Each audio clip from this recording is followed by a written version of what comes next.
This is the Horse Radio Network.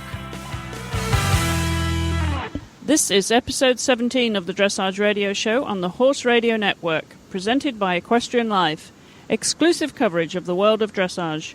We would like to thank our sponsors, Equestrian Life. They can be found at equestrianlife.com, and Kentucky Performance Products. They can be found online at kppusa.com.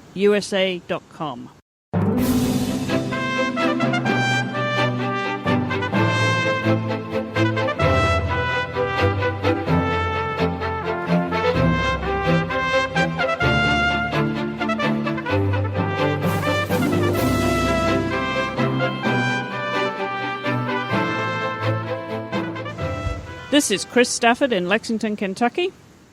And I'm Heather Blitz in Esbjerg, Denmark, and you're listening to the Dressage Radio Show presented by Equestrian Life. Well, hi, Heather. Welcome back, stranger. Thanks, Chris. It's nice to be, I don't want to say home, but back, I guess.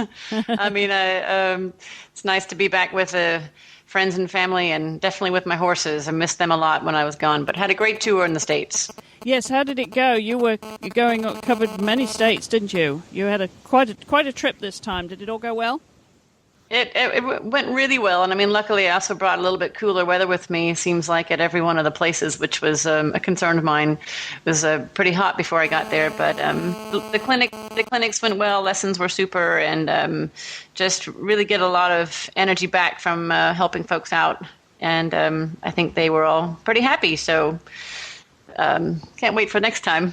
Well, terrific. And, I know how popular they are, and you did quite a bit of tweeting and Facebooking, and so people knew where to find you. Did you get many auditors as well as your students there, Heather? We did, yeah. We got quite a few at each place, and I think the auditors go away with a good bit, too. And they normally, at least some of them, want to ride the next time I come around. So I'm happy to, questions from the auditors. That's always a nice thing during lunch breaks, and so we did. And there were quite a few people there. Terrific. Well, any comments about the dressage? Was anyone listening to the Dressage Radio Show out there?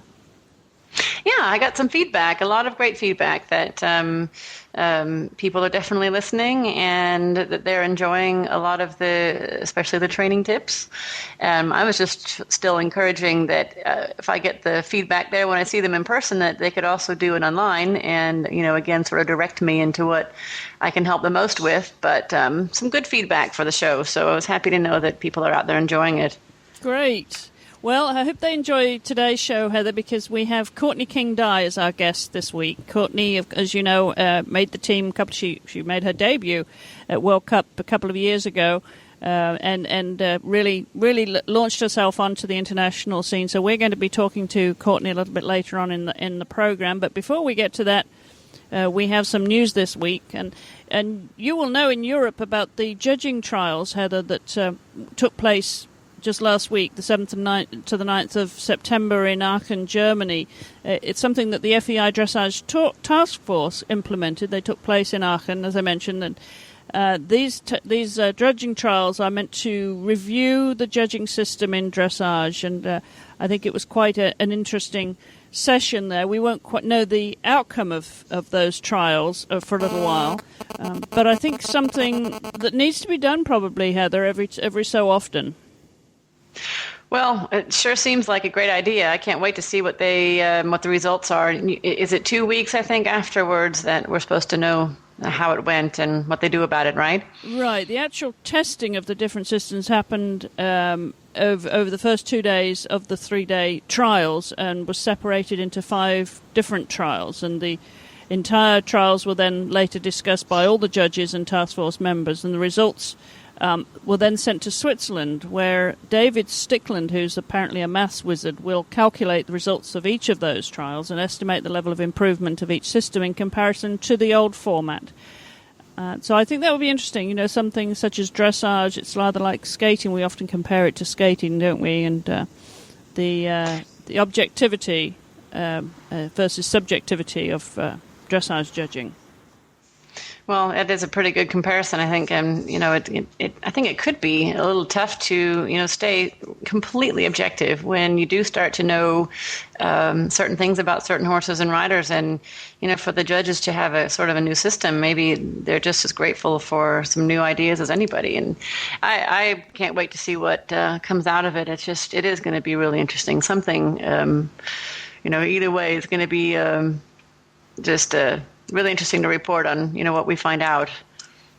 Absolutely. Well, then another major piece of news out of Europe comes from the FEI's Stevens Commission that they set up. It was named after Lord Stevens, who's chief of Britain's Metropolitan Police, was looking into the whole issue of, clean sport. And I think that was quite a major undertaking that came about. Heather, have you been reading about that? No, I haven't read up on that, Chris, so I can't add much to it, but I'd like to know more about it. Well, they've announced recommendations to combat doping within the sport. Of course, something that's of major concern to us, so it's quite an extensive investigation, and they support and supplement the work of the Lundqvist Support for Clean Sport Commission for Clean Sport. So it follows on from that, and their recommendations, just briefly, are to include an integrity unit, and the setting up of an independent integrity unit to maintain the status of a corruption-free environment in the FEI and its sports. The second point was the professionalism of the sport. A greater number of roles should be professionalised by having paid professionals. That's another recommendation. And thirdly, the protocols. There's an urgent review of protocols being recommended for all anti-doping tests, including an assessment of conflicts of interest. And the last thing is the stable security at competition venues. They are recommending a more sophisticated and effective stable security system at FEI championships and CSIOs. Really, really important aspects there to control the doping and to make sure that we implement a clean sport, Heather. All of those things would obviously be very good to have in place. And interestingly, the recommendations were applauded by Courtney King-Dye, who's our guest on the show today. She was disqualified from the Olympics last year after Mathilius tested positive for the drug Felbinac, an anti-inflammatory drug, and King-Dye was suspended from competition for 1 month, even though a tribunal found that she and the veterinarian did not knowingly administer the drug. And I think that's something that was welcomed by Courtney, and the ethics panel has recommended that a clearer line be drawn between trace amounts of banned substance, as in King-Dye's case, and levels that would affect performance. And she said that I'm sure countless other cases in the past year and a half are not cases of people trying to cheat or trying to use performance-enhancing drugs. And I think that's something that I think there's a clear definition between those that are deliberately trying to cheat the system and those that are entirely innocent and not having any malintent at all. So interesting items of news there, Heather, and the things that we will follow, obviously, not least of all the results of the judging trials and what comes out of that, what recommendations are made as we move forward into our World Equestrian Games year in just a few months away.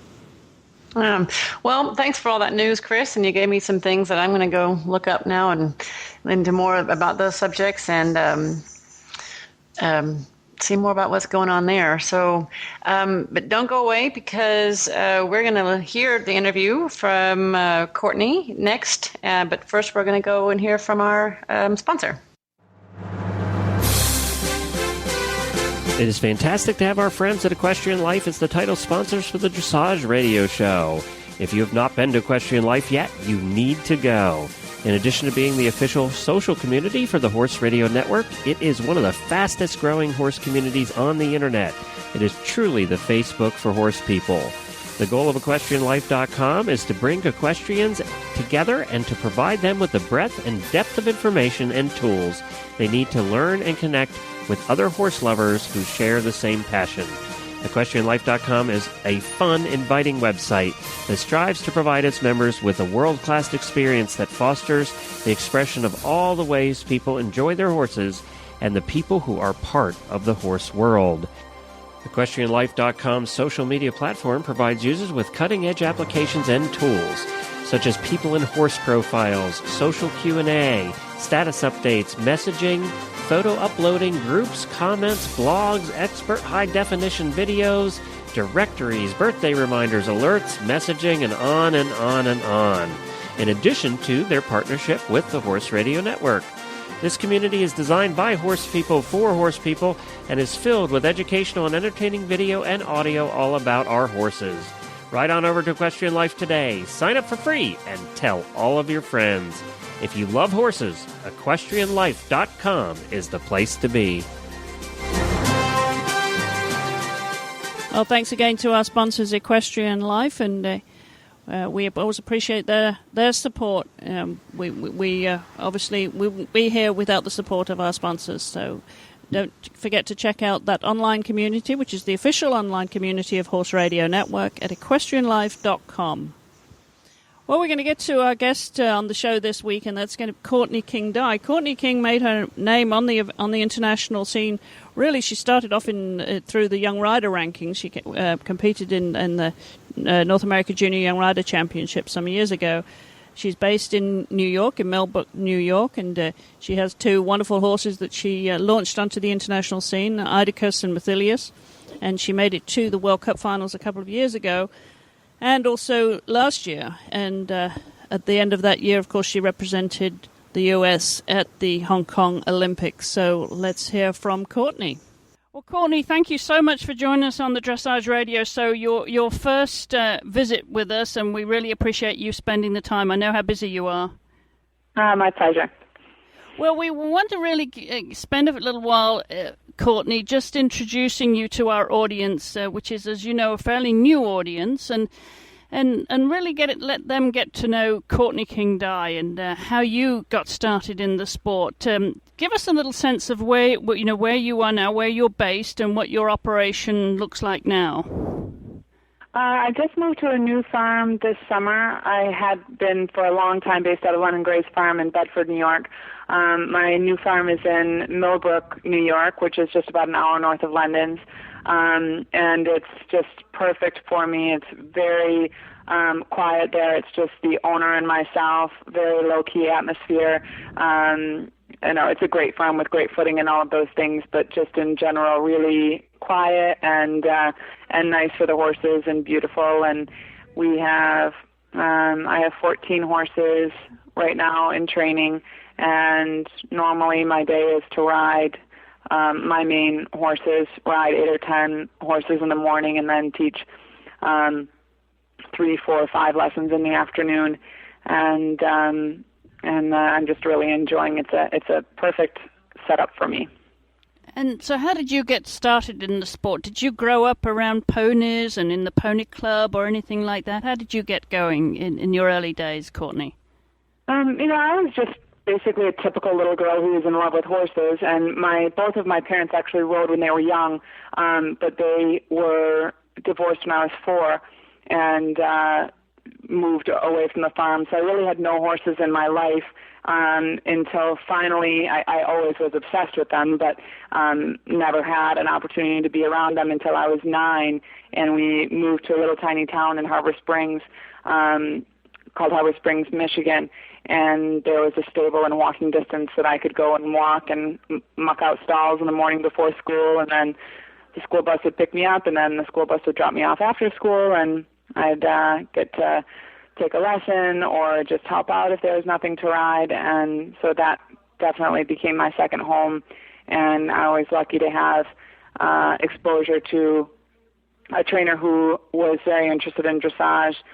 He came when I was 11, and his name is Lou Denizard, and he's still a very good friend and very active in the dressage community. So I really wanted to be an event rider at that point, but he introduced me to classical dressage, and I just kept going after it. My parents were not very supportive. My mom loved that I rode, but didn't have the money to support it in any way, and my father was a little bit worried that with how obsessed I was with horses, that it was just not a good path for me to go down, because it's as everybody knows, it's hard to make a living. It's very few people who get to recognize their dreams, and it's a lot of work with no security.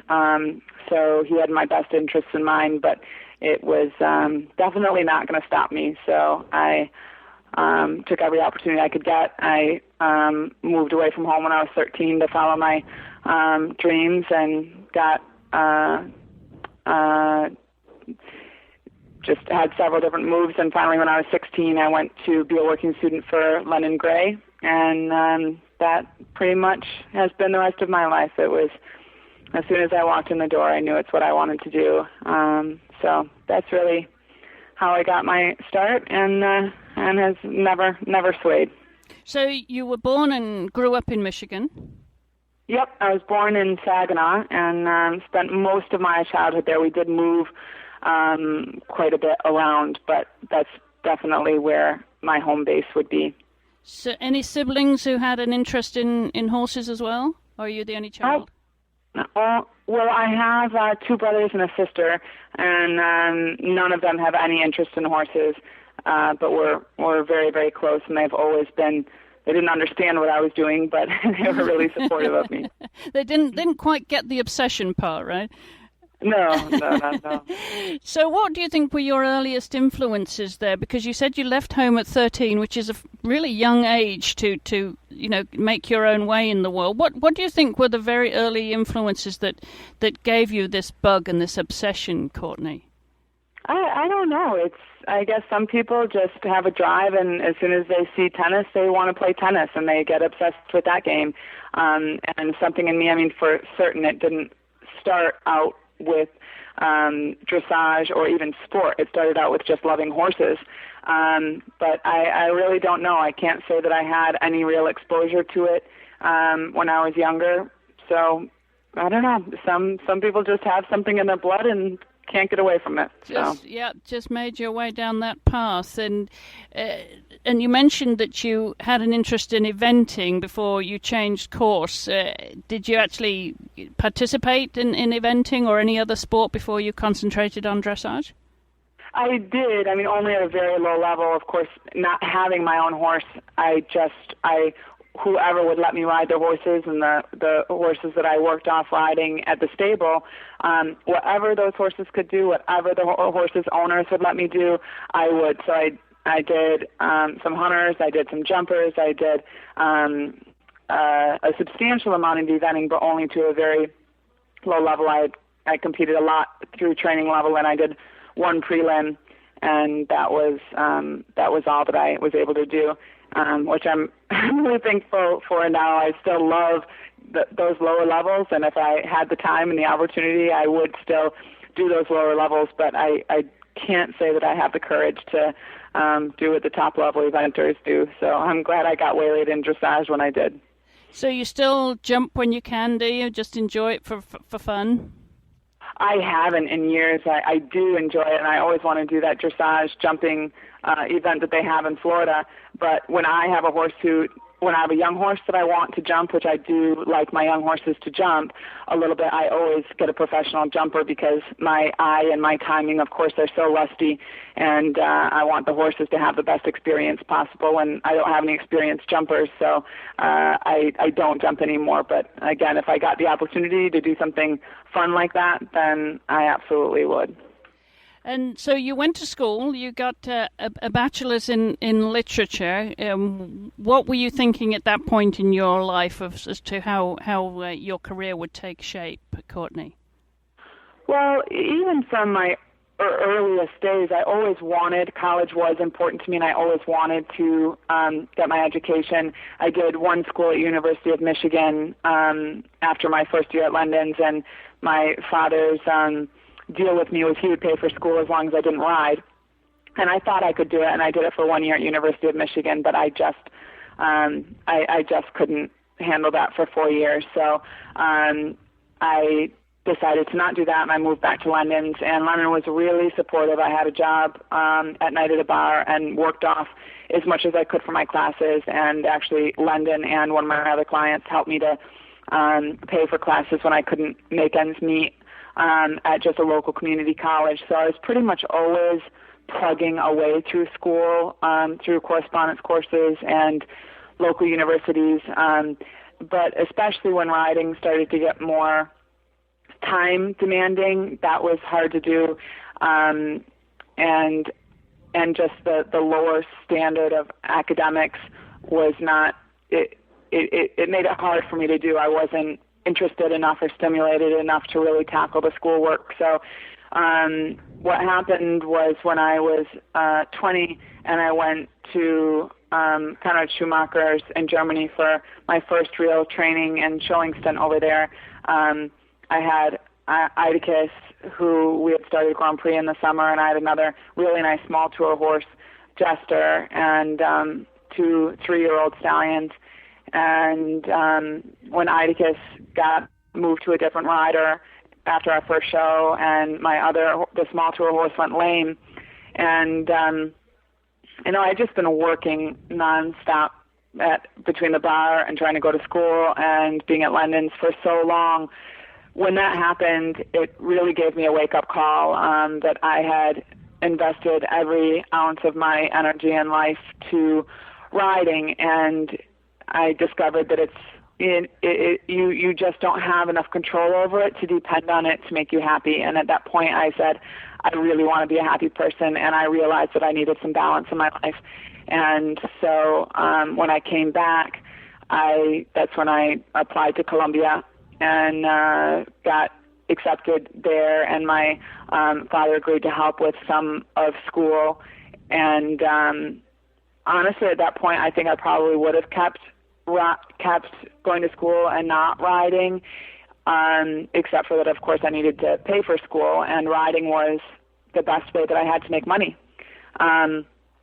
So slowly over the course of the next kind of year and a half, I started to really enjoy riding again just for the sake of riding and not competing. And by the time I was looking at graduating from school, I already had 12 horses in training again and a full-time business for riding. So I'm always thankful for that experience, because it became really clear to me that to be the best rider and trainer I can be, I needed balance and I needed to be a happy person. And although I'm very, very thankful that I did invest so much of my life to riding when I was young, because that gave me the start that I needed and earned me some opportunities that people like to give to young people, not to older people.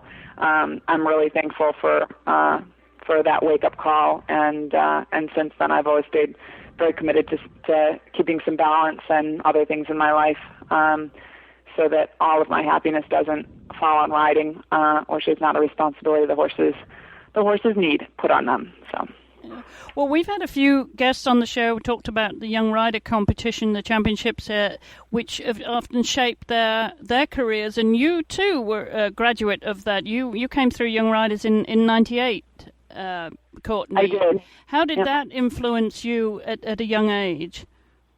Well, I kind of snuck in there it was the last year that I could do it, and I wasn't really ready for it. I didn't know what I was in for, and my horse was very green, so it was an incredible, I couldn't believe that I was getting the opportunity to do something like that. And the Young Rider program is amazing because it very much gives the feeling of a big international competition and that feeling of team spirit that we don't often get in horse sports. So it was amazing in that sense, and it was also for me, I think I just barely scraped into the individual round and came dead last. So it was,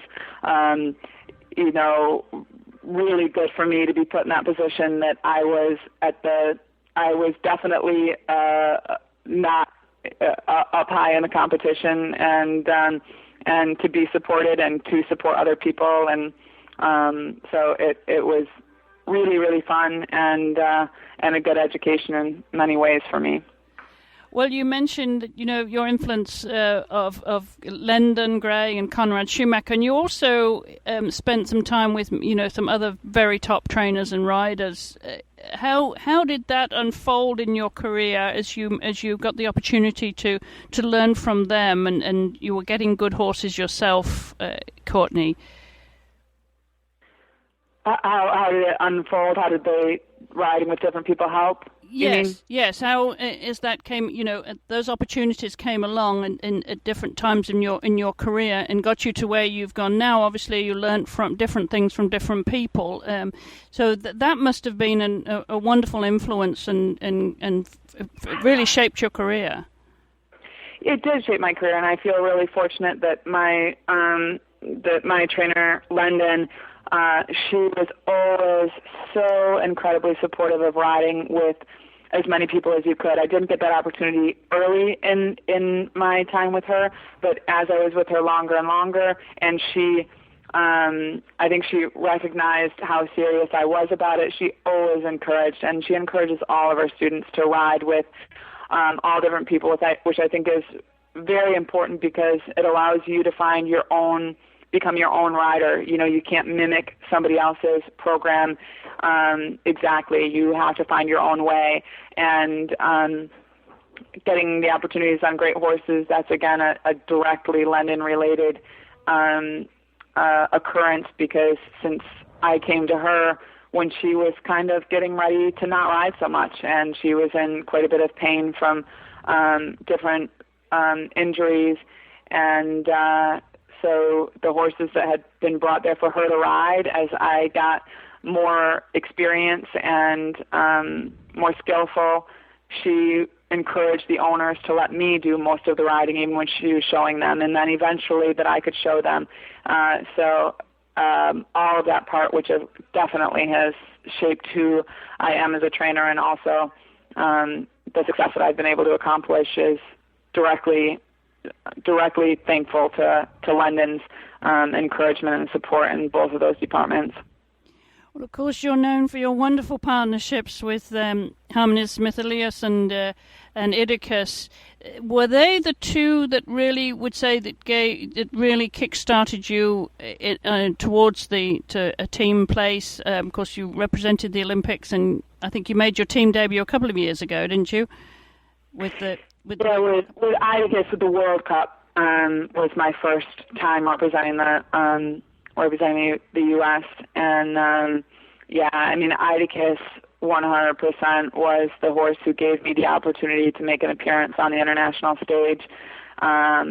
We were together. Lennon showed him through Small Tour. I had been riding him since he was 6, and that was when Lennon decided to not ride so much. And actually, Idicus and I got to make our Grand Prix debut together, and that already doing the national championships and getting long-listed all the way back then was setting me up for success. And then, I lost him and kind of didn't have a horse to do the big stuff with for a while until really Idicus returned to me. He was the one horse who I had he was just such an incredibly talented horse and had such appeal to the crowds that he gained a lot of notice and brought me into being able to compete for a spot on the team, and getting to represent the U.S. 2 times in World Cup competitions set me up for being ready to go for the Olympics. So without him and without Myth, it would have been a while before I was able to accomplish those goals. And tell us about that. Getting the call for an Olympic ticket is the dream of every dressage rider who's listening to this show, I'm sure. That must have been a magical moment. Do you remember where you were when you got the call, and do you remember those moments, Courtney? Well, it's not done through a phone call. Immediately after the competition, the way that our teams are selected are based on, we have a final selection trial, so we all had to go head-to-head. So we know ahead of time that the top 3 horses with the top percentages over the course of 2 weekends of competition are the 3 going. So it happened a little bit slowly, of course, going into the Olympic selection trials. My horses were, Idicus was ranked 3rd and Mythiless was ranked 6th. So it, I had an idea that I had a chance for the team, but had no idea really how it would turn out until everybody is together under the same judges, under the same weekends. But by the end of the second round of competition, Mitch was looking in a pretty good position, and so going into the final day of competition, we pretty much already knew who the team would be, but until you get in the ring and go around and can be consistent, it's not secure. So although it was a little bit slow brewing, it wasn't like a phone call that, you all of a sudden get this news. It was a slow building thing, and I think also takes the pinnacle off the excitement, because you're just working so hard. It's in those moments trying to put in the best test you can. All of the months of preparation leading to those 6 minutes in the ring you can't focus on anything else other than riding the horse to the best of your ability. But for certain that night with Stefan and Debbie, and I had a substantial amount of family and friends around, that evening was when it kind of settled in, and we did some good celebrating. I'm sure you did. And when you're preparing for a competition, everybody deals with their nerves in a different way. Do you get nervous? How do you handle and compose yourself to be able to ride to the best of your ability at the top competition, Courtney? I've been extremely lucky. I don't really have nerves. I don't get nervous before competitions, which is really fortunate, because I know that when people do, it's a severe impediment and performing at their top ability. But and I know that because one time my first World Cup competition, it was a couple of days before the competition started, but I was for the first time in the schooling arena with Kira Kirkland and Isabel Vert, and just a ton of people who I'd respected and admired for years and years, and I got so worried that I was going to be, cutting in front of people, and, I just was very worried, nervous, and that lasted the full about half an hour of that ride, and I got off and I thought, well, that was pretty useless. So I was happy that I got that out of the way before I actually had to go in onto center line. But in terms of actually going into the competition ring, I don't suffer from nerves at all. I have a very good focus on the horses, and pretty much for me it's the same 20 by 60 arena if I'm there in front of thousands of people at Aachen, or if I'm schooling in my own stable. Well, that's a wonderful advantage, and it helps not only you but the rideability of the horse, I'm sure, that's conveyed to them. So that's a terrific advantage to have. And you also mentioned that you have family and friends supporting you, and of course you're married. Tell us about your situation now. Does your husband come along to all your competitions and support you? Is he your chief cheerleader? He sure is. He is amazing. He never had anything to do with horses. He didn't have anything to do with animals. He didn't even know how to pet my dogs. And now he's 100% into it. He loves the sport. He handles and helps with the horses. He comes to every competition unless there's some reason that he can't, like that pesky little thing called a job that he has. And he's also, it's not just about my riding and my, going to the shows. He's the one who tells me what's going on at the European Championships and what's going on with, Isabel's drugging case and all of the things that go on in the world. He really has embraced it as a sport and follows it and is completely invested, even separate from what I'm doing. So I don't know how I lucked out so much in that department, because he great balance with having nothing to do with horses, but is also the best support that I could imagine. Well, that's absolutely wonderful, and hopefully his enthusiasm will spread to the Dressage Radio Show. Maybe we can get him to listen to your podcast, and not just when you're on the show, but get him to spread the word about the Dressage Radio Show. Yeah. And now, of course, we're looking at the World Equestrian Games here just next year. Courtney, a lot of competition here to get a place on the team on home soil. Tell us about what your plans are now with the horses that you have. Well, it's as always with horses. It's one day at a time, and of course the WEGs are looming, and it's a great goal to set. And I think we have a lot of people who have not made appearances yet in the ring who who are going to be somewhat aiming towards that goal, me included.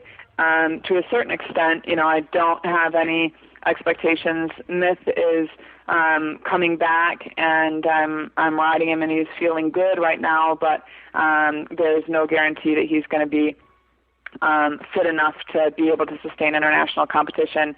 So that's a waiting game. And I have another 10-year-old stallion who I've just been riding for a little less than 2 months now, and we have some getting to know each other and getting through some basics and things to work with.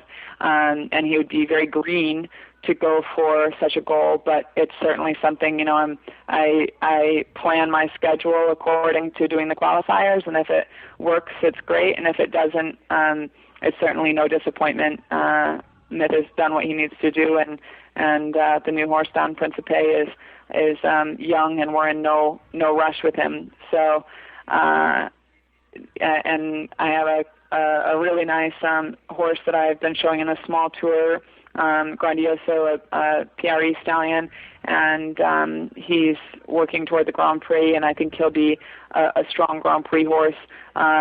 It'll take some time. He certainly won't be ready to be showing Grand Prix for the next probably 6 months or 10 months. You never know how it's going to go, but it's some really fun things to work with, and I have a couple of babies who I think are going to be something fun to see for the future, but it's horses, and it's one day at a time. Absolutely, one day at a time, but nice that you have such wonderful prospects coming along, Courtney. Yeah, I'm feeling really lucky, and that's the thing about being at the top of the sport and staying there is, you just can't count on one horse, and it takes a barn full often, and I'm really lucky to have a good group of horses, and always keeping my eye out for opportunities with new ones along the way. Well, that's terrific. Well, we certainly will look forward to watching those young horses come along and seeing you back on the team here, Courtney. And we know you have a website. We'll put a link to your website on our website so people can follow you and your results. And you also do some teaching too. So I guess your business, as usual, always available for new business. Absolutely. Yep. Wonderful. Well, hopefully coming on the show will help that. And we really appreciate you spending the time with us here today, Courtney. It's been a lot of fun, and we certainly look forward to you getting back on the scene and watching you with your beautiful choice of horses here. You're very in a wonderful position. Thank you, Chris.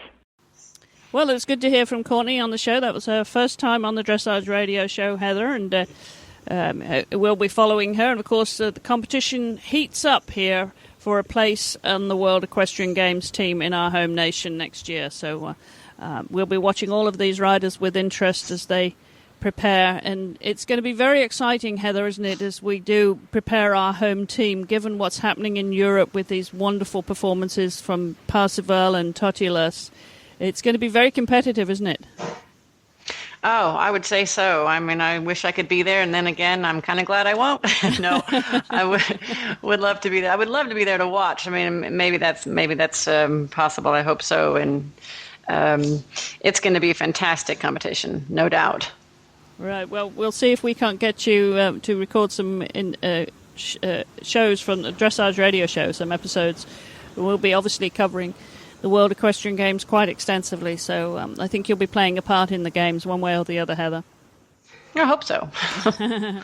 All right, well, we're going to take a short break now for our sponsors, KPP, and when we come back, we'll be hearing from Heather on her training tip of the week. Thank you, Chris, and welcome back, Heather. One of the things that has been become commonplace with our show horses and backyard horses is the need for supplements. And, selecting the right supplement for your dressage horse can be a science.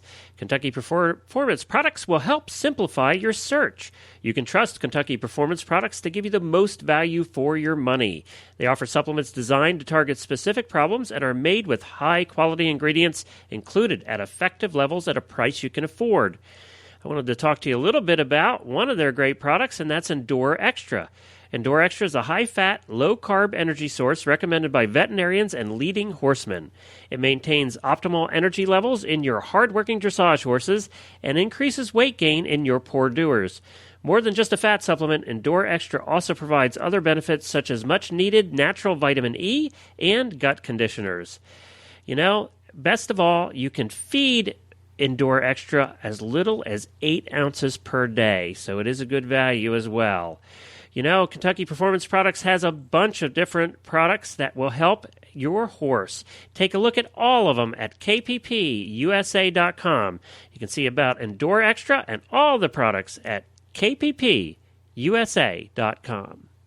Well, Heather, I'm sure you've got lots of training tips in your head after your clinic. All sorts of things come to mind. Do they, and probably new ideas, some old, some new. Have you got anything different for us this week? Well, you're exactly right, Chris. You read my mind. I have a lot of things that I've been thinking about, what I would want to say and talk about today. And I ended up deciding on one that did come up quite often in a number of the lessons. And it's the first time I've sort of talked about it the way I did. The way that what we're going for with the horses, the frame and the shape and the connection and the way they're supposed to appear sort of at the end of the story, that it needs to be thought of as not being man-made, but instead, if you think about it, as being equine-made. So those words kind of came out and started kind of striking people in a pretty useful way. And I see fairly often that, a rider might think, okay, first you get your horse on the bit, and then you can make transitions or movements or work within the exercises that you want to work in. And I think that's wrong to put it in that order, that, having the horse, quote, on the bit, which is a phrase that, okay, it can be defined by many different people in many different ways. But if we talk about the phrase on the bit, that should sort of be at the end of the story and not the beginning of the story. And if riders think first you get your horse on the bit and then you ride, is where they can sort of try to get the horse there in man-made ways, ways that the hand might cause the shape of the neck or affect the horse's nose or the front of the horse to be in a shape that is a little premature, or before the horse has learned to be in the right balance and is responsive to light aids and things that should bring the horse more naturally or in an equine-made way, quote, onto the bit. And first the rider has to learn how to be on the horse's back in a way that is basically out of his way. And then teach the horse to be really promptly responsive to really simple aids.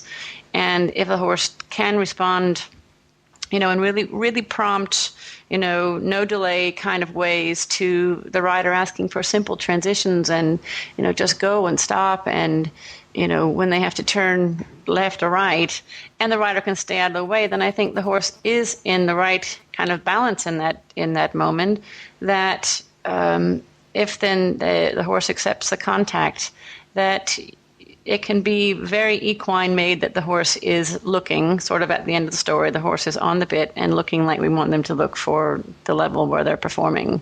So those words just kind of stuck with me throughout that tour, and I think it helped quite a lot of riders in the lessons anyway, and hopefully it does for some of the listeners out there listening to this.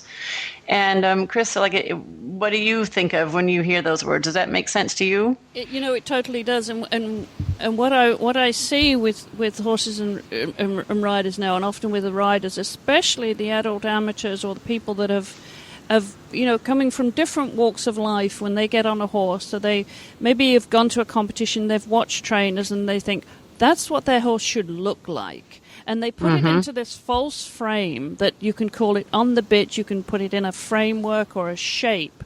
And they think that's visually what they're aiming for before they ride the horse. Yeah, that's another great way to put it. It's exactly what this training tip was about. And if it's just sort of a poised frame, it is sort of man-made, and it has nothing to do with it. The horse is there because of the athletic position that they're in, because they can perform really prompt transitions and such. So yeah, so I'm glad that it makes sense to you too. It totally makes sense, and what disappoints me is, and some may say I'm being a bit of a purist here, Heather, but when I see people strap their horses down with drawing reins, with with running reins, and they pull them into this overbent shape because they're not riding them through from behind. They're not riding the back of the horse at all. They're just putting them into this shape. And then they take the running reins, the draw reins off, and then they'll jump a couple of fences and go in the ring. This happens a lot, I think, in the jumper world. And I find that disappointing because it's just riding the front of the horse. It's not riding the back end. It's making the horse do something that, is not being ridden naturally to create that shape. He's being forced into that shape. Well, right, and I think when it comes to having to force them into the shape, the whole chapter of keeping the horse in balance has really been missed. And then the symptoms of the horse not being in balance can often be that the head and neck is not the right shape, or that the horse is too heavy in the front, and there's resistance in the front, and so then the draw reins come on in many cases, and they try to just sort of deal with the symptoms rather than the cause. And I think that's where it goes wrong. And, not to say that drawing reins are every single time used in the wrong way, but I think most of the time they sort of are on to be dealing more with symptoms rather than causes too. Yes, and it's a shame because then you lose the horse's natural way of going. That you fast track that. You just, if you will, bypass it. Because the horse doesn't get a chance to create, to develop his natural way of going and be ridden through that lovely natural way of going. He's put into an artificial shape. That's right. And you wonder how many people are doing this because they think they should, because that's what the trainers recommend, or that's what they see, or it's because they've never learnt how to do it properly and. Or they are amateurs and they don't have the time to put in the groundwork and the leg work to strengthen their seat and ride the horse naturally from behind. Well, I would say D, all of the above.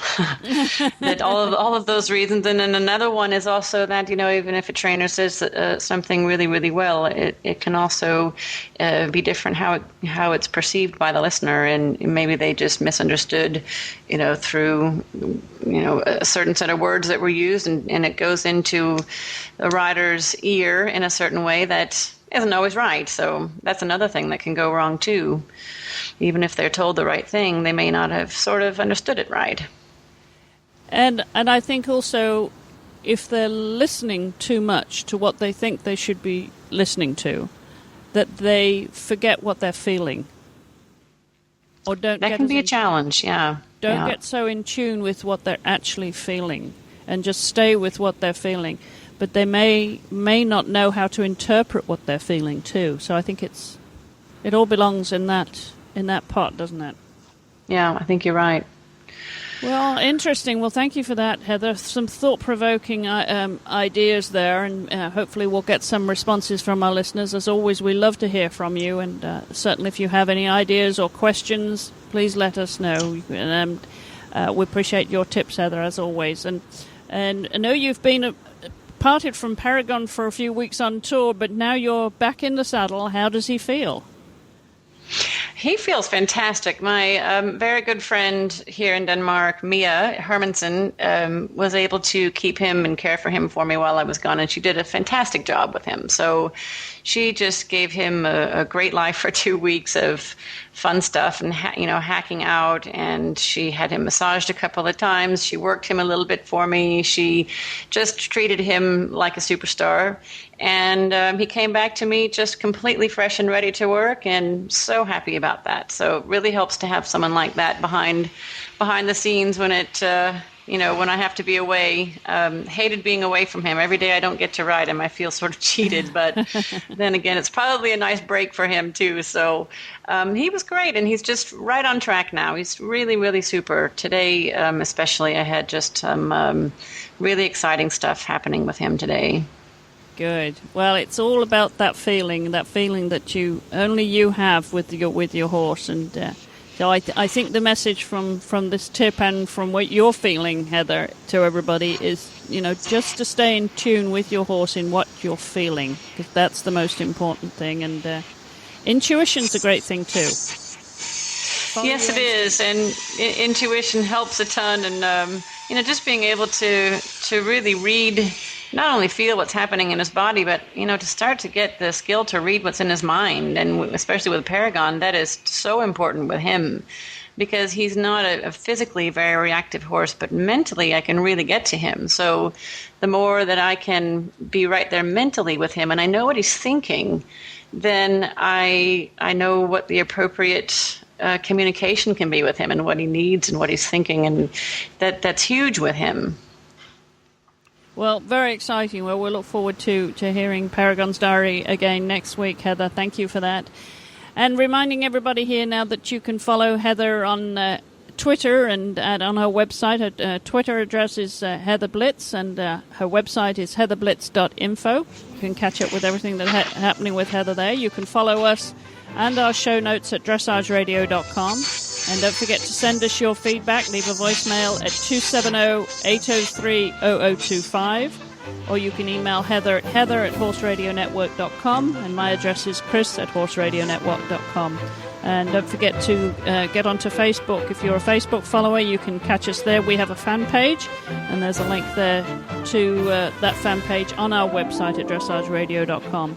Again, we would like to thank our sponsors, Equestrian Life, our presenting sponsors. They can be found at equestrianlife.com, and Kentucky Performance Products at kppusa.com.